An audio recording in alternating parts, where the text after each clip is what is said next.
Hello and welcome to the second season of the Finrestra podcast. I am Jan Muschot. In this episode, I will be talking about a proposal to make the ECB more efficient when it comes to energy-driven inflation. But first, I want to do a quick recap of the news.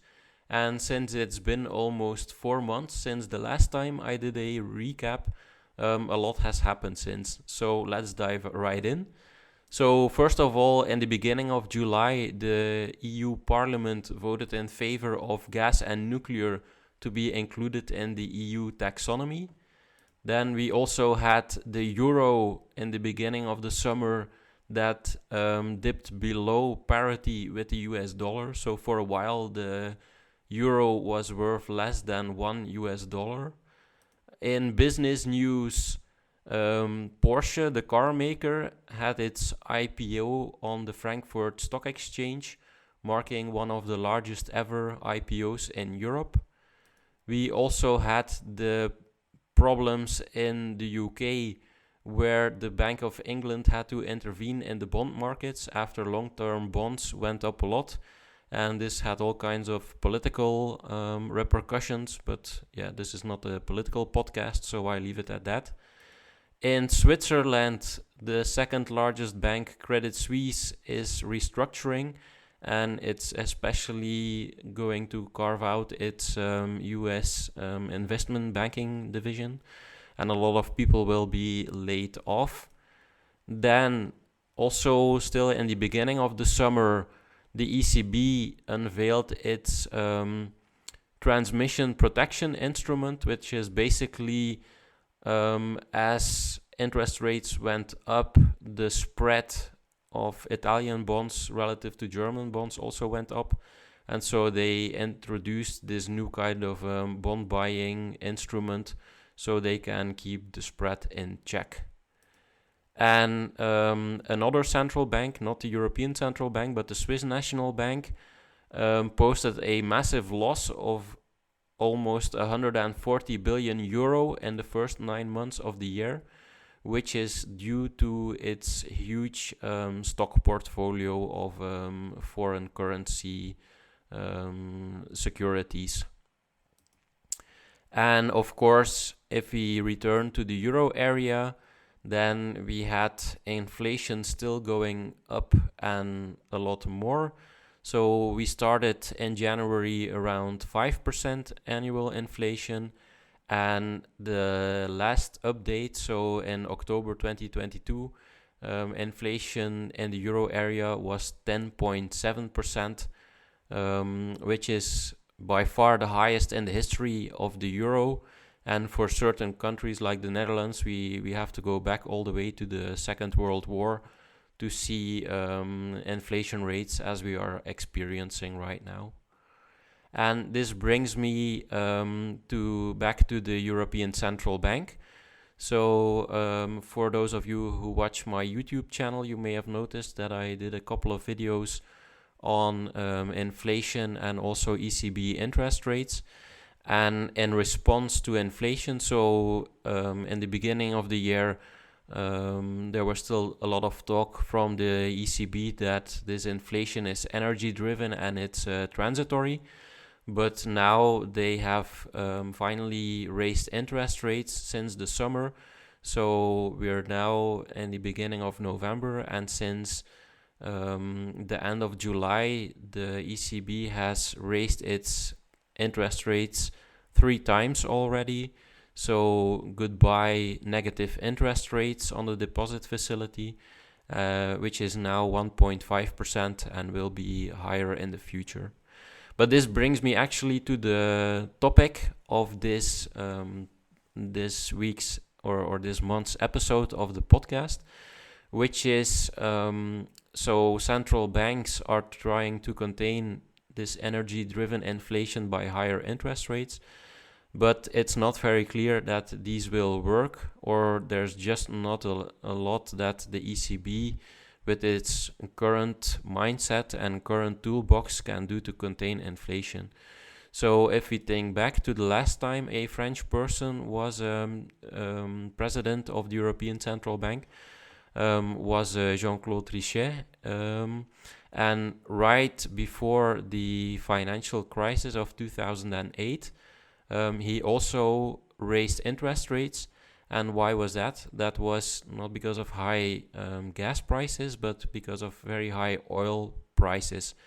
And so the standard thing for a ECB president or any central banking figure to do is to raise interest rates in an attempt to slow down demand and to cool down the economy. So, but the question is now, could the ECB have done something differently? And in fact, I already wrote a proposal in the year 2017, so 5 years ago, that dealt with this very issue. And of course, if you follow finance, you will remember that for a long time, the inflation in the euro area was actually below the 2% target of the European Central Bank. And at the time, we had this problem with too low inflation.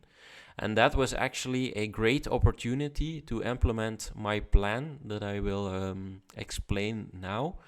And for those of you who prefer to read it, I probably won't post a transcript of this episode, but you can read my proposal, and I will put a link in the description of this episode.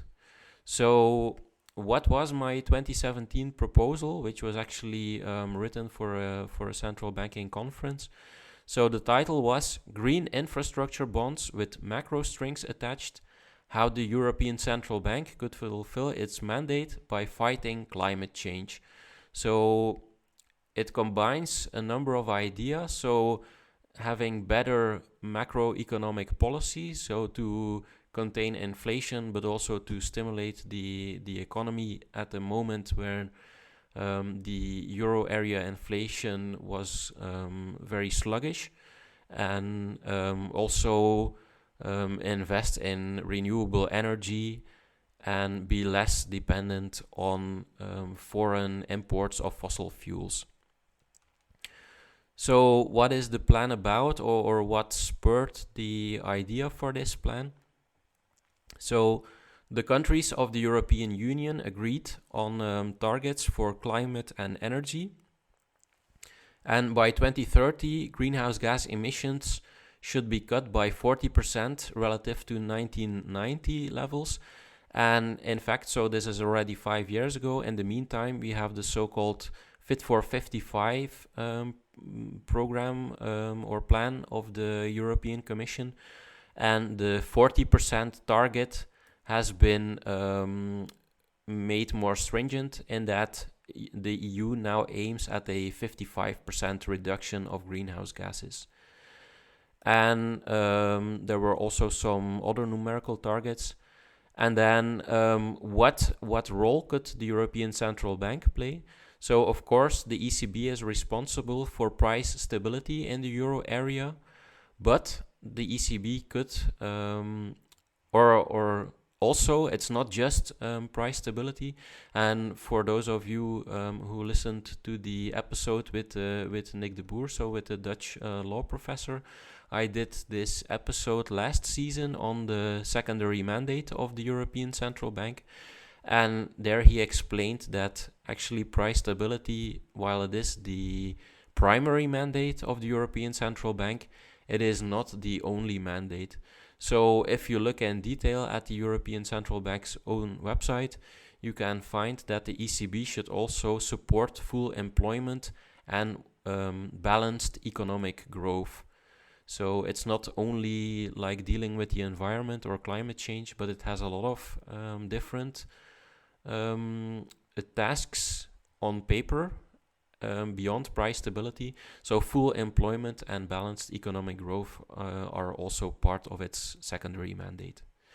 Okay, so although the transition to a low carbon future will profoundly change the European economy, this is all part of my 2017 paper, the mandate of the ECB does not contain any climate related objectives. monetary policy is conducted without consideration of the EU's energy strategy.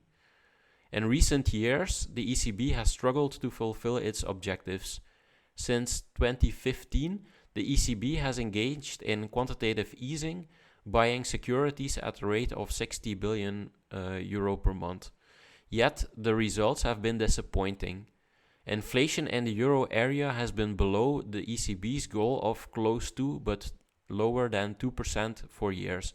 So if you listen to the very first episode with Yuri from Positive Money Europe, you remember that now the inflation target is a symmetrical 2% target, but it used to be somewhat below 2%. And the economy back in 2017 is far from full employment, with 15% of workers unemployed or underemployed. So meaning people have, for example, part-time jobs while they want to work full-time, or maybe they are working at a job with which requires less than their highest degree. So this proposal argues that the ECB should align its monetary policy with the EU's climate goals. By funding green infrastructure, the ECB would directly boost employment and economic growth. The proposed solution avoids the one-size-fits-all problem faced by a central bank that sets a single official interest rate for a currency union with diverging national economies. On top of that, the proposal is rules-based, has a clear transmission mechanism, and does not involve buying sovereign debt. All of these elements are improvements over QE. So I will just keep on reading the proposal, and then at the end we'll add some other comments. So what was my proposal? The EU should create a new entity to build renewable energy infrastructure. Let's call this entity the European Green Infrastructure Company, or EGIC. The EGIC would have national branches that prepare shovel-ready projects, such as the installation of rooftop solar panels, building wind farms, networks of charging stations for electric vehicles, and a lot of other things. So what was the proposal? Where would the EGIC get its money to execute these projects? The national branches of the EGIC should issue bonds that will be bought by the European Central Bank. So the ECB gives money to the energy company, and it gets a bond in return. And the EGIC spends the money on workers and suppliers, so to develop these wind turbines or solar panels or whatever. After the construction project is finished, the EGIC's assets consist of new infrastructure, obviously. So it's like a typical infrastructure vehicle. And there are a number of reasons why the ECB, rather than commercial banks and investors, should buy the bonds of the EGIC. So first of all, the ECB has infinitely deep pockets. The amount of infrastructure investment by the EGIC is not limited by available savings, or probably I should say like the investment appetite for these investments. Secondly, the ECB does not need to make a profit. In principle, the bonds could offer a 0% interest rate. And yeah, this is okay, I can skip that. But another important aspect is that issuance and repayment of the bonds of the EGIC should depend on macroeconomic conditions, as I will explain now. So because what is the link between monetary policy and the scenario that I outlined? Well, the ECB shouldn't mechanically fund any project proposed by the European Green Infrastructure Company. The ECB should make its funding conditional on macroeconomic parameters.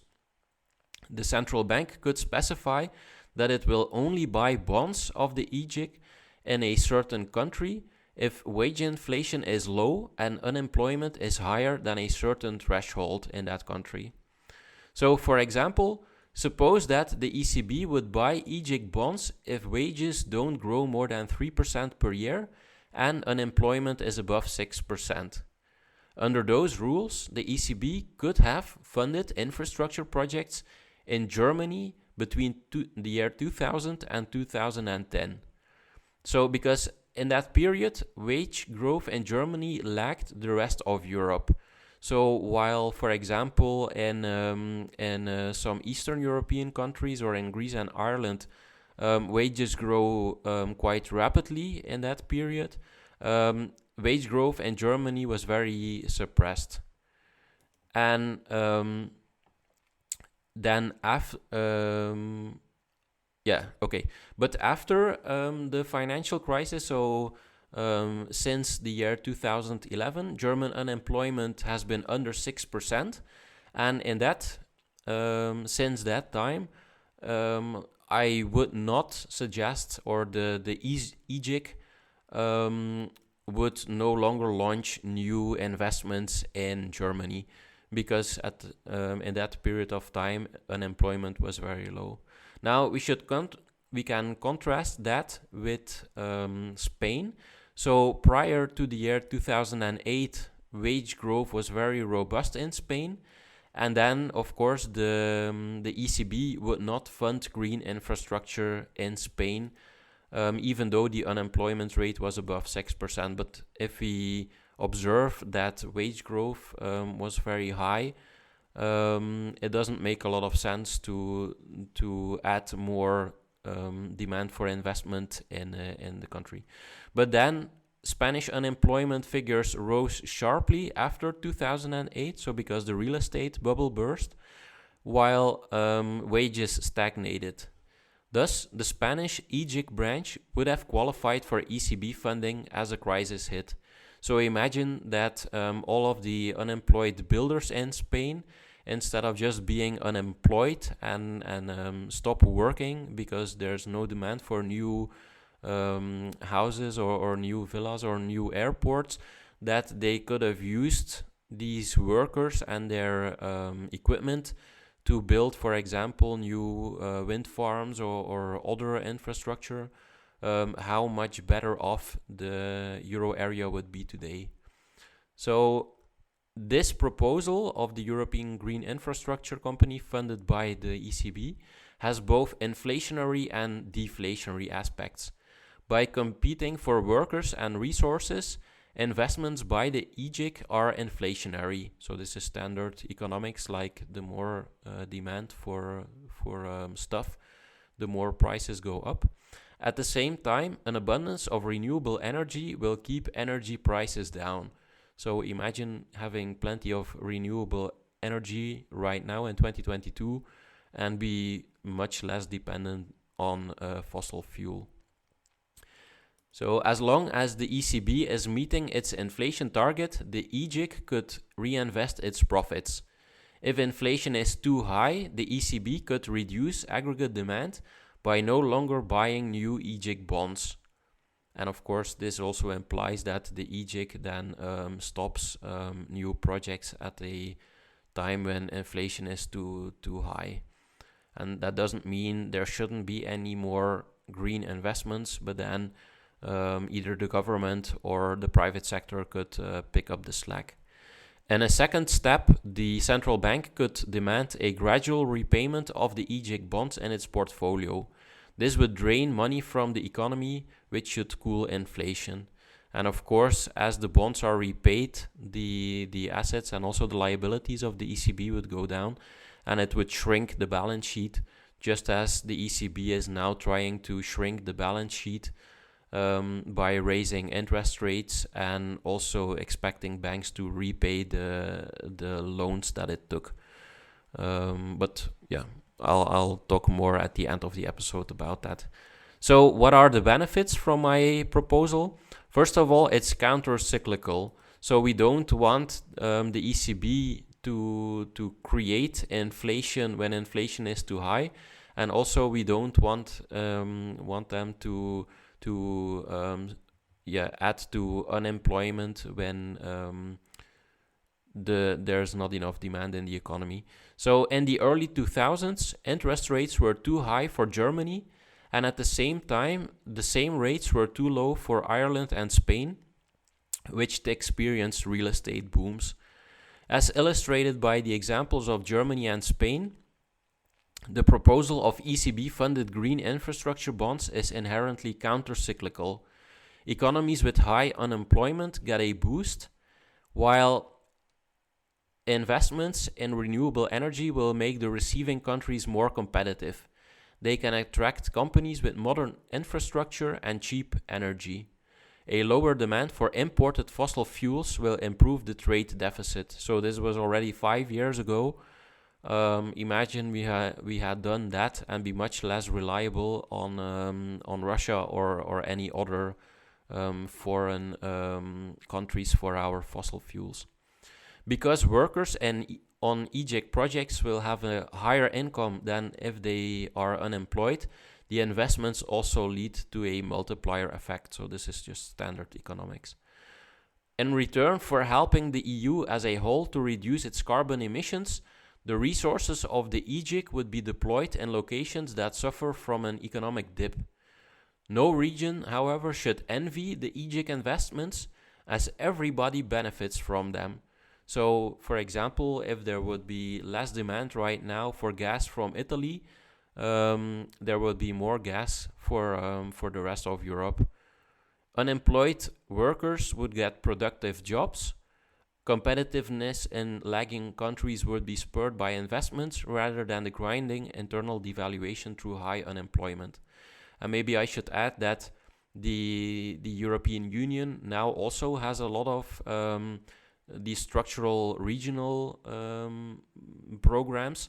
So this just fits into standard EU policy that the EU wants to stimulate economic development also in poorer regions. So this would fit right into that philosophy. The transition to a low-carbon economy is a global challenge.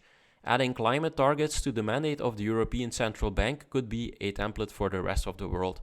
So now, in fact, my opinion on this has changed, and I think we don't need any explicit carbon or explicit climate target for the European Central Bank. I think it's clear now that import energy causes inflation. So it's just good policy, even without consideration of climate change, but just to have more domestically produced energy is just good monetary policy. So even, if the target of the ECB should be price stability, then having very cheap and abundant domestic energy is part of the primary mandate of the ECB. Okay, and then under the quantitative easing programs like the APP, central banks have created trillions of euros and dollars of new reserves to buy financial securities. This has boosted the prices of assets that are mainly owned by the wealthiest households, yet QE has done little for growth and employment in the real economy. And by directly funding infrastructure investment, the money created by the ECB has an immediate effect on gross domestic product. So, and maybe I should also add right now, which is very relevant now that interest rates are going up. So the ECB has these trillions of euros of bonds on its balance sheet. And of course, as you will well know, when interest rates go up, the price of bonds goes down.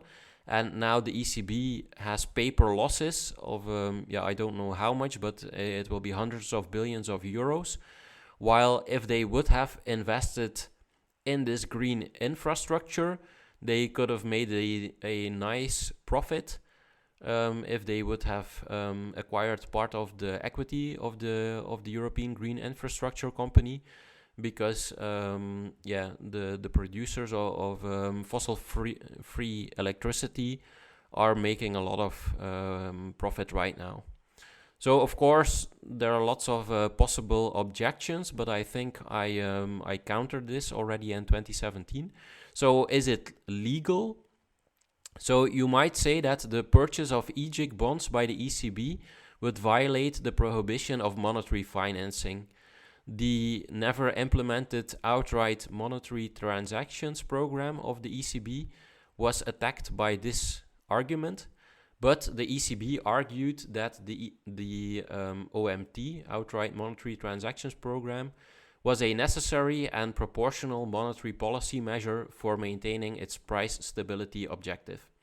And the German High Court ruled that the OMT program was in fact legal. And you could, if you're a lawyer for the ECB, you could argue the same, that the green infrastructure program is also proportional and necessary to maintain price stability. And furthermore, the scheme described in this proposal entirely avoids the financing of government debt by the ECB.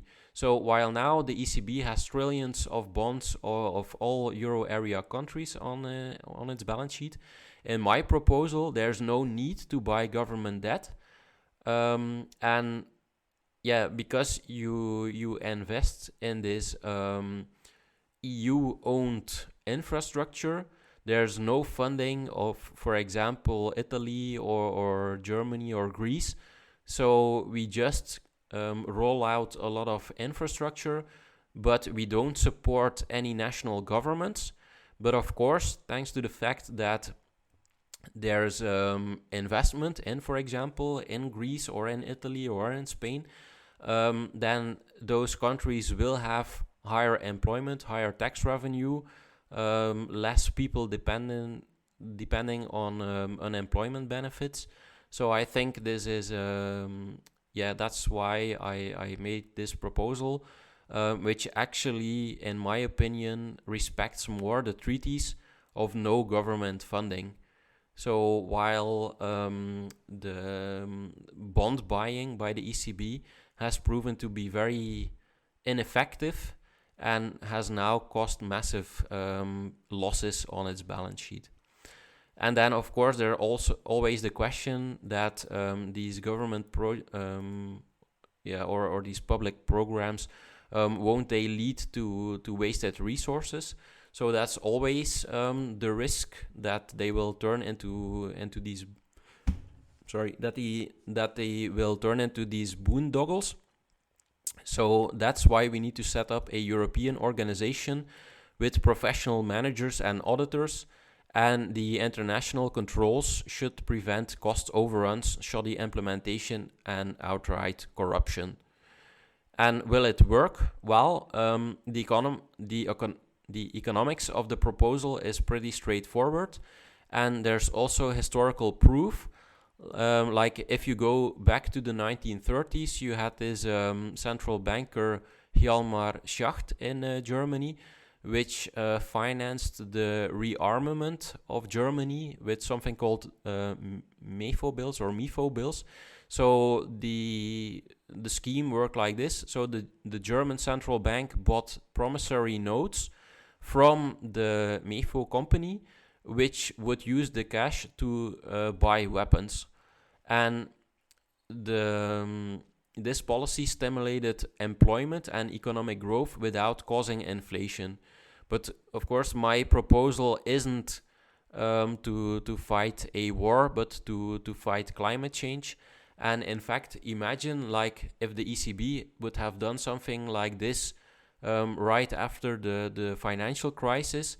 So then we would have had more than a decade of renewable infrastructure development across Europe in the most disadvantaged places. So with the lowest employment and the lowest inflation, and how much better off we would be right now, no longer importing so much foreign fossil fuels and funding Russia or other regimes. And then I stressed that, of course, this is not a proposal that you have to be either this or something else. You can also combine it with other ideas. So the conclusion of my proposal was I propose to create a European green infrastructure company, and this company prepares shovel-ready infrastructure projects based on macroeconomic circumstances. The ECB funds these infrastructure projects by purchasing European green infrastructure company bonds. And this way, the European Central Bank gets a counter-cyclical tool with a greater control over price stability while supporting the fight against climate change. So that's basically the proposal. And I think it held up very well given what we are going through right now. So with the generationally high inflation that we are experiencing, and just like in 2008, our French central banker is just raising interest rates, and I did an entire video on inflation in Europe, which you can find on the Finrestra YouTube channel. And basically, so if we go beyond the euro area and also include countries that are not in the euro, so countries like Romania or Poland or Hungary or the Czech Republic, which still have their own currencies and are not in the euro, so they have been much more aggressive or much earlier in raising their interest rate. But if we plot the central bank policy rate on the x-axis and the change in inflation rate since the summer of 2021, then you see that there's basically no correlation between the central bank interest rate and the increase in the inflation rate.